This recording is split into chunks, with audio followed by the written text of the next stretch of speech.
আজকে একটা সবজি বানাবো, দেখতে থাকো। একেবারে কম তেল দিব। আমি এখানে সরষের তেল ব্যবহার করতেছি, এতটুকুই তেল দিব।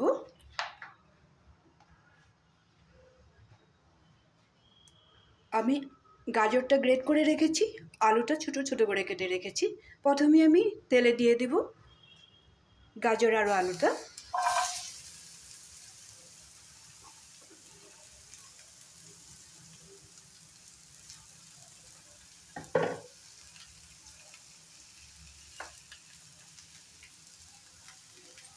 এখন আমি হলদি লবণ কিচ্ছু দিব না।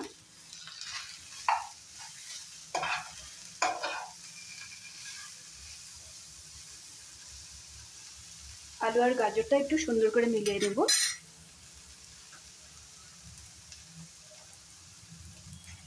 একটু সময় ঢাকা দিয়ে রাখবো। ঢাকনাটা তুলে দেখে নেব।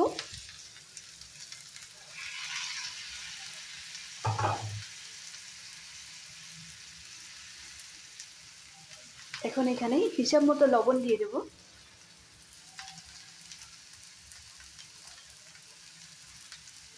সামান্য পরিমাণে হলদি পাউডার,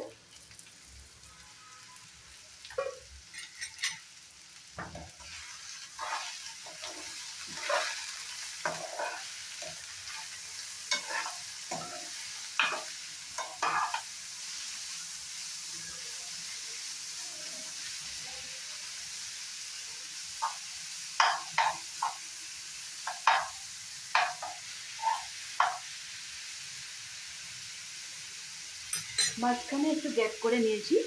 এখানে আমি দিয়ে দেবো কেটে রাখা ক্যাপসিকাম আর স্প্রিং অনিয়ন,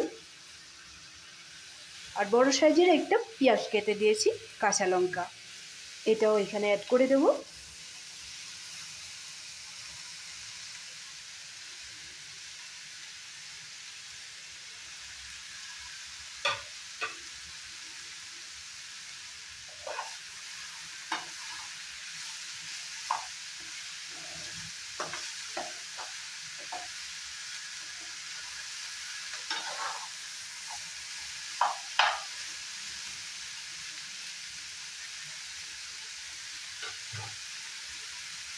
আবার একটু ঢাকা দিয়ে রাখবো।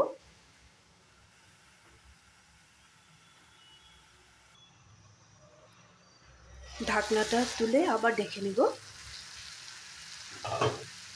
এই সবজিটার মধ্যে যা যা জিনিস দেওয়া আছে, শুধু আলুটা বয়েল যদি ভালো করে হয়ে যায় তাহলে কোনো প্রবলেম থাকবে না, কারণ গাজর আমরা কাঁচাই খাই।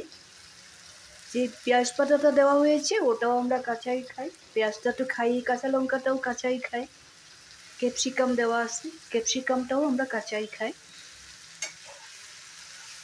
এই সবজিটা খেতে রুটি বা ভাতের সাথে যা টেস্টি হয় না, কি বলবো।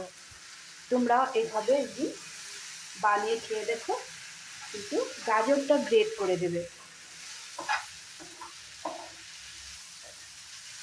সবজিটা আমার রেডি হয়ে গেছে। বাড়িতে থাকা জিনিস দিয়ে খুব সুন্দর একটা সবজি হয়ে যায়। এখানে আমি এখন অ্যাড করব একটু ধনেপাতা।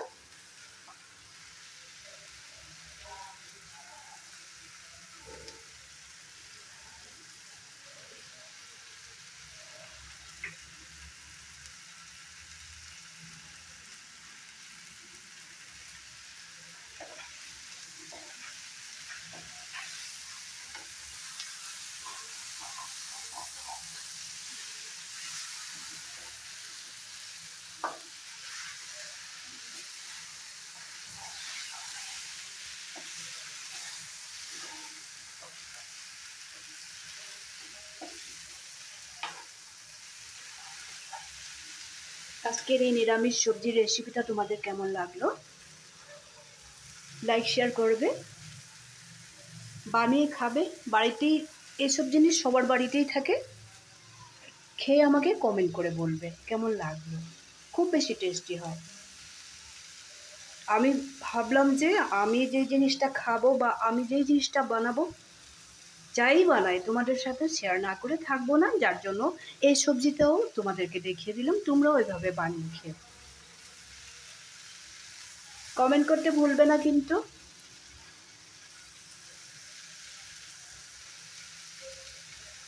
তাহলে বেশি দেরি না করে আজকের জন্য রাখি। ভালো থাকবে, সুস্থ থাকবে।